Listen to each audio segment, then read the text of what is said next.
Hello everyone, प्यारे बच्चों, हमारा जो करंट चैप्टर चल रहा है चेंजेस इन मैटर, यानी पदार्थों में जो चेंज होता है उसके बारे में हम लोग इस चैप्टर में कंसिडर कर रहे हैं। प्यारे बच्चों, हमारा जो नेक्स्ट टॉपिक है उसको देखने से पहले हम लोग एक बार एक्टिविटी जो सीरीज है, जो रिएक्टिव एलिमेंट्स है उनको देखेंगे। सबसे पहले के, यानी के क्या है? पोटेशियम, इसमें sodium, Ca calcium, Mg magnesium, Al aluminium, Zn जस्ता, G Fe iron, Pb lead, H hydrogen, Cu copper, Hg जिसके बारे में मैंने आपको चैप्टर नंबर 3 में बताया था।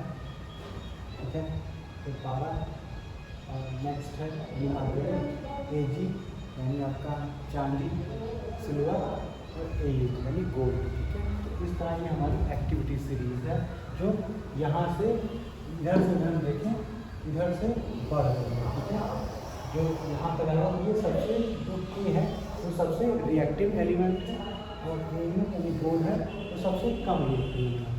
तो जो हमने देखा था डिस्प्लेसमेंट रिएक्शन मैटर रिप्लेस, उस जगह पर हमें ये बातों का ध्यान रखना होगा कि अगर मान लीजिए ये एलिमेंट पीछे कोई है और इसके आगे ये वाला एलिमेंट है और हमने कोई ऐसी रिएक्शन ली है जिसमें ये किसी कंपाउंड के साथ मिक्सअप है, तो ये ब्रेक होके Mg उस कंपाउंड के साथ आ जाएगा, ये Al अलग हो जाएगा। क्यों? क्योंकि इससे ज़्यादा रिएक्टिव है। अब हमारे पास है double decomposition reaction. Double decomposition reaction क्या होता है? देखिए, इसको हम लोग ऐसे समझ सकते हैं, जैसे मेरे पास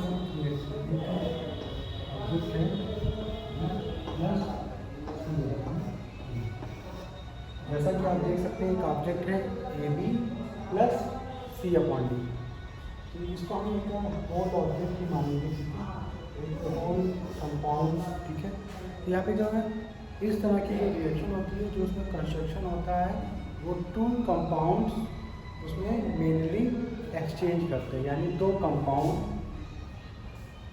ये A इसके साथ चला जाएगा B के साथ और C B के साथ। ठीक है, यहाँ पे इस तरह का एक्सचेंज आपको देखने को मिलेगा, यानी इसको हम रिएक्ट कराएंगे तो आपका आ जाएगा A के साथ B प्लस C के साथ D। तो इस तरह का एक्सचेंज हमें देखने को मिलेगा। ठीक है, तो इस बात का हमें ध्यान रखना है, जैसा कि हमारे बुक में जो बताया गया है, in this kinds of reaction the construction of the two compounds mutually exchange their radicals to form two different compounds. The neutralization reaction used in acid bases and salts chapter fall in this category। तो आपने इस चीज़ों को देखा। ठीक है, अब यहाँ पर हम जो आपकी इस बुक में एक्टिविटी नंबर 8 है वो इस चीज़ से डायरेक्ट रिलेट कर रही है। तो एक्टिविटी 8 में आपके बताया एम है टू डिमॉन्स्ट्रेट न्यूट्रलाइजेशन रिएक्शन। आपको समझना है न्यूट्रलाइजेशन रिएक्शन को। मटेरियल आपके लिए रिक्वायरमेंट है बेकिंग सोडा का powder, beaker with water, vinegar solution in a test tube, dropper, blue litmus paper and red litmus paper. इतने मटेरियल की आपको रिक्वायरमेंट है। तो यहाँ पे सबसे पहले प्यारे बच्चों जो हम देखेंगे एसिटिक एसिड। तो एसिटिक एसिड है यानी आपका CH3COOH। ठीक है, ये आपका एसिटिक एसिड है। एसिटिक एसिड जब बेकिंग सोडा, इसको हम इसके साथ प्लस बेकिंग सोडा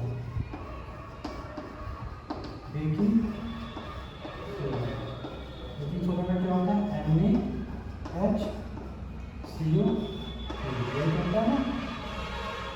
NaHCO3। ठीक है, तो जब हम बेकिंग सोडा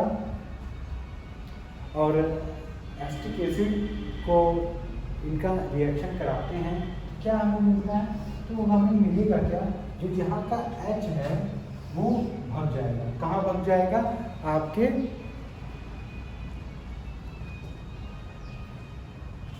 यहाँ से जो Na है और जो आपका H है, आप देख सकते हैं H और Na।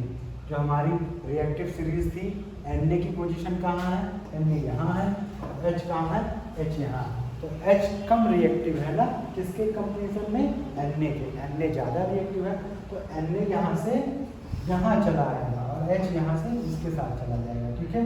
तो इस तरह का एक्सचेंज आपको यहाँ पर इस रिएक्शन में देखने को मिलेगा। तो हमारे पास जो बाई प्रोडक्ट आएगा वो आएगा Na, क्योंकि Na इधर भाग जाएगा तो Na CH3CO, ठीक है। तो हमारे पास ये प्रोडक्ट आएगा, प्लस क्या आएगा, प्लस CO2 प्लस H2O। ये न्यूट्रलाइजेशन रिएक्शन है जहाँ पर एसिड और बेस मिल रहे हैं, एसिटिक एसिड और बेकिंग सोडा। क्या है, ये बेस है बेकिंग सोडा, एसिटिक एसिड आपका एसिड है, ठीक है। ये आपका विनेगर है, ठीक है। तो हमने देखा यहाँ पर रिएक्टिविटी जो सीरीज है उसके अकॉर्डिंग यहाँ पर क्या होगा, H और Na की जो प्लेसमेंट है वो एक्सचेंज हो गई, ठीक है। दोनों म्यूचुअली दोनों ने अपने आप को एक्सचेंज कर लिया, ठीक है। तो डबल डिकम्पोजिशन रिएक्शन में यही होगा, यानी जो एलिमेंट होंगे कंपाउंड के साथ जो मिक्स होंगे, वो जो उनके एलिमेंट हैं वो एक दूसरे कंपाउंड के साथ एक दूसरे को एक्सचेंज करेंगे, ठीक है। तो यहाँ पर हमें इतनी बात समझनी थी। जो आपका एक्टिविटी की गई है, एक्टिविटी में एक टेस्ट ट्यूब है और उस टेस्ट ट्यूब में हम क्या कर रहे हैं, उस टेस्ट ट्यूब में हमने विनेगर का सोल्यूशन लिया हुआ है। किसका सोल्यूशन लिया हुआ, विनेगर, यानी आपका एसिटिक एसिड, ठीक है, यानी आपका CH3COOH का सोल्यूशन हमने लिया, ठीक है। और फिर हमने जो हमारी क्या है टेस्ट ट्यूब है, उसमें हमने ड्रॉपर की हेल्प से उसमें क्या प्रोवाइड किया, उसमें हमने जब प्रोवाइड किया आपका बेकिंग सोडा। बेकिंग सोडा हमने ड्रॉपर के थ्रू यहाँ पर प्रोवाइड किया, ठीक है। तो बूंद बूंद में हम इसको गिरा रहे हैं इसमें, ठीक है। और जब ये इसमें जाएगा तो क्या होगा, तो यहाँ पर ये जब पहुँचेगा तो यहाँ पर बुलबुले निकलेंगे। तो जो बुलबुले निकलेंगे वो हमें ये दर्शाते हैं कि यहाँ पर क्या है, यहाँ पर ये CO2 गैस बन रही है, ठीक है।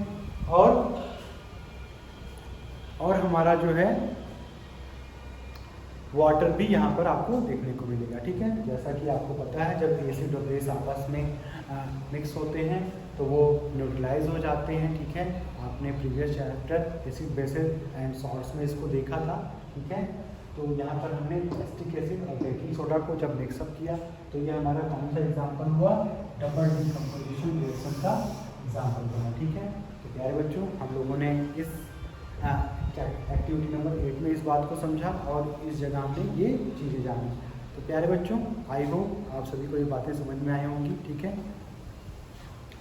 तो प्यारे बच्चों, अब हमारे पास जो नेक्स्ट टॉपिक है वो है रस्टिंग ऑफ आयरन। आप सभी इसको नोट कर लेंगे, ठीक है।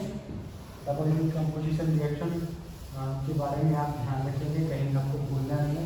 उसके बाद प्यारे बच्चों, हमारा जो नेक्स्ट टॉपिक आ रहा है वो आ रहा है आपका रस्टिंग ऑफ आयरन, यानी जो लोहा होता है, लोहे में जो जंग लग जाता है उसके बारे में हम लोग रस्टिंग ऑफ आयरन, ठीक है। रस्टिंग ऑफ आयरन को हम लोग कंसिडर करेंगे। तो first all of you look at your book in page number 91।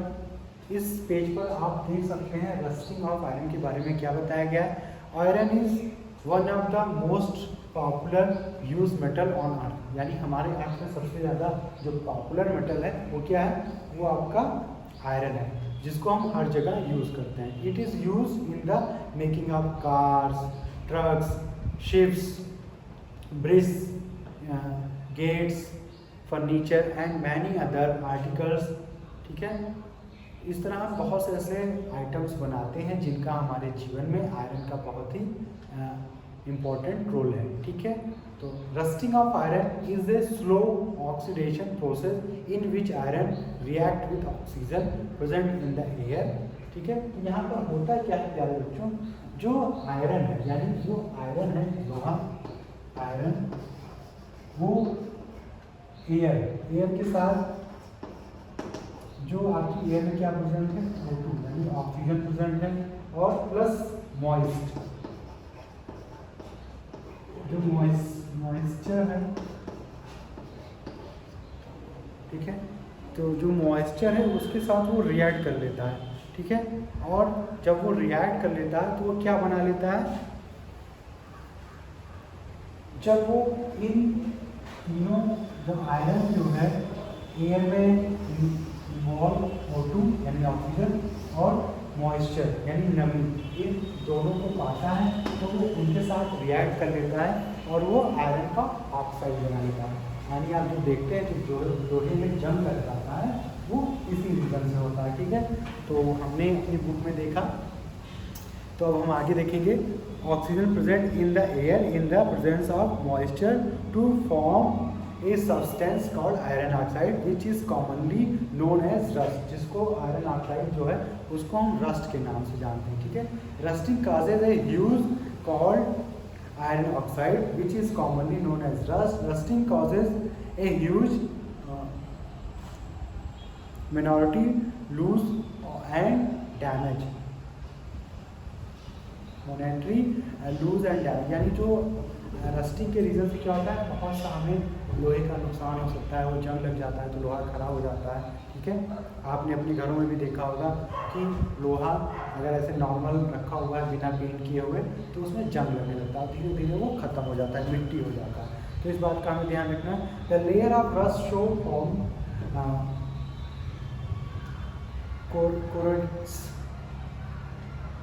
corrodes the iron and gradually falls off, thus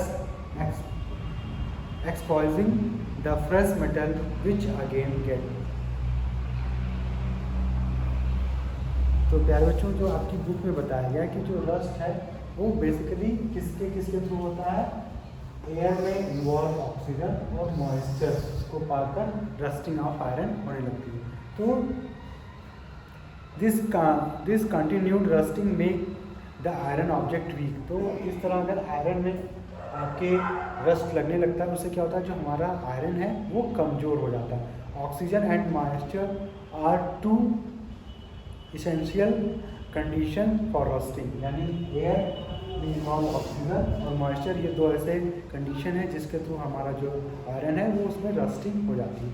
rusting is a faster when moisture content in air is high, यानी rusting fast होगी किस case में, जब moisture ज़्यादा होगा, ठीक है, air, तब हमारी रस्टिंग फास्ट होगी। तो यहाँ पर हमारा जो केमिकल रिएक्शन होता है वो Fe यानी ये हो गया आपका आयरन, ठीक है, प्लस O2 यानी आपका ऑक्सीजन प्लस मॉइस्चर यानी H2O, ये सब जब मिलते हैं तो इनके मिलने से क्या होता है, आपका जो आयरन है उसमें रस्टिंग हो जाती है, ठीक है। तो हमें क्या मिलेगा, Fe O2, ठीक है, Fe, ठीक है।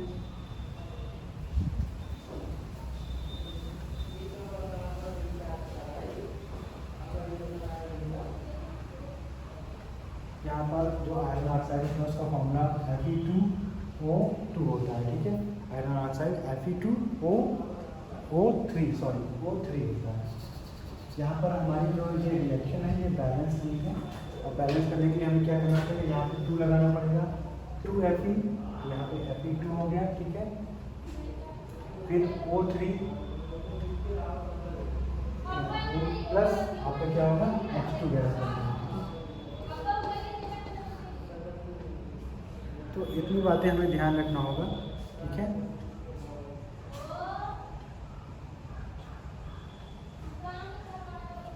तो यहाँ पर हमारे पास ये चीज़ें मिलेंगी, यानी जब आयरन प्लस यहाँ पे क्या था, ऑक्सीजन प्लस वाटर, ये चीज़ें मिलेंगी तो हमें क्या मिलेगा, तो हमारा जो प्रोडक्ट आएगा वो आयरन ऑक्साइड,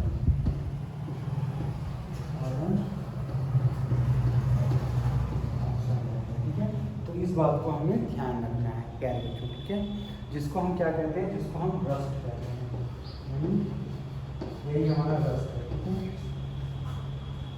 जैसा हम देख सकते हैं हमारे पास एक कंपनी है और इस कंपनी में क्या है, जंग लगा हुआ है।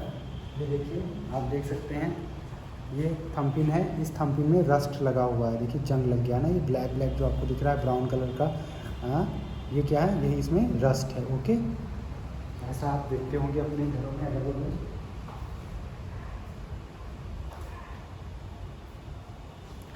तो प्यारे बच्चों, यहाँ पर हमने ये बातें समझी। और जो रस्टिंग है, rusting is the continuous irreversible and wasteful process and should be prevented. जो रस्टिंग है वो एक ऐसा प्रोसेस है जो लगातार इरिवर्सिबल है, यानी ये दोबारा इसको हम वापस नहीं ला सकते, और ये वेस्टफुल है, इससे चीज़ें बर्बाद हो जाती हैं, आयरन बर्बाद हो जाता है, और इसको हम प्रिवेंट भी कर सकते हैं। कैसे कर सकते हैं, इसके लिए आपने देखा होगा लोहे के जो सामान होते हैं उस पर हम क्या करते हैं, उस पर हम पेंट कर देते हैं, ठीक है।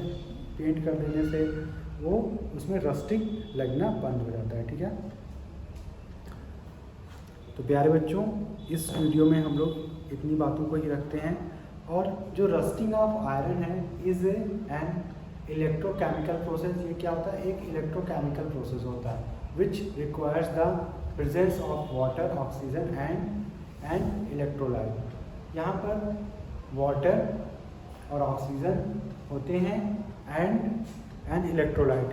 Relative humidity of over 50% is sufficient for rusting to occur. यहाँ पे जो ह्यूमिडिटी होनी चाहिए, यानी जो आर्द्रता होनी चाहिए, वो लगभग 50% होनी चाहिए। जब 50% ह्यूमिडिटी होगी तो आपका रस्टिंग स्टार्ट हो जाएगा। Water becomes an electrolyte by mixing on all of the ingredients present in atmosphere such as carbon dioxide, salt in coastal areas, sulfur in urban areas और other pollutants। यहाँ पे आपको ये बताया गया है कि ये जो वाटर है वो एज ए इलेक्ट्रोलाइट वर्क करता है। क्यों? क्योंकि वाटर एटमॉस्फेयर में जो प्रेजेंट है कार्बन डाइऑक्साइड, सॉल्ट कहाँ, कोस्टल एरियाज में, यानी जो तटीय वाले क्षेत्र होते हैं उनकी बात की गई है, ठीक है, जैसे समुद्र वाले जो किनारे हो गए, ठीक है। और सल्फर आपको कहाँ, अर्बन एरियाज़ में, ठीक है, यानी जो शहरी क्षेत्र हैं वहाँ पे सल्फर जो पोल्यूशन होता है उसके थ्रू वहाँ पे आ जाती है, ठीक है। तो ये सब एज ए इलेक्ट्रोलाइट की तरह काम करते हैं और हमारे आयरन को नुकसान पहुँचाते हैं। तो फर्स्ट यहाँ पर एक आपको केस दिया गया है, if oxygen is in deficient quality, यानी जब आयरन की जब ऑक्सीजन की जो क्वालिटी है वो डिफिशिएंट क्वालिटी रहेगी तब क्या होगा, यानी Fe+H2O, तो वो क्या होगा, तो हमें क्या, यानी जब Fe+H2O तो हमें क्या मिलेगा, हमें मिलेगा Fe और हमें मिलेगा OH का होल प्रोडक्ट, ठीक है, OH का होल प्रोडक्ट, ठीक है।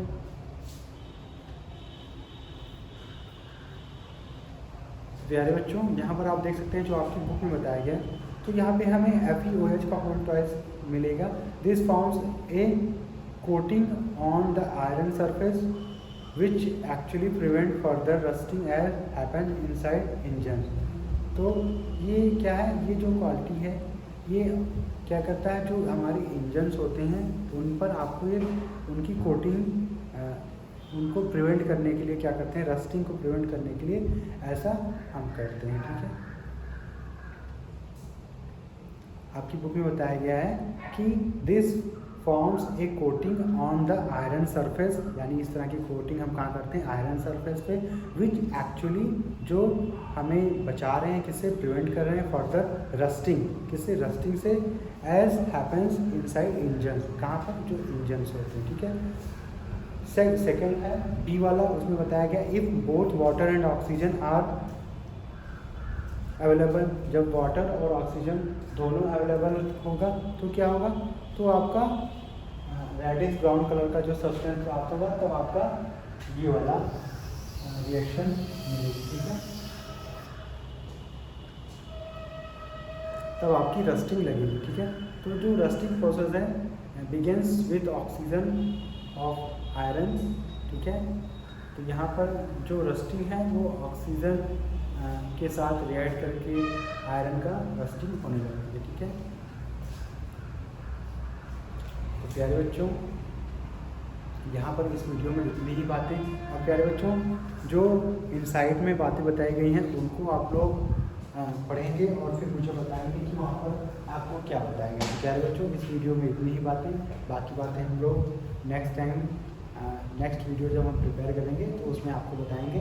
एक्टिविटी नंबर 9 जो हमारा होगा वो हम लोग यूज़ करेंगे। ओके, तो प्यारे बच्चों, इस वीडियो में इतना ही। Thank you, have a nice and colourful day.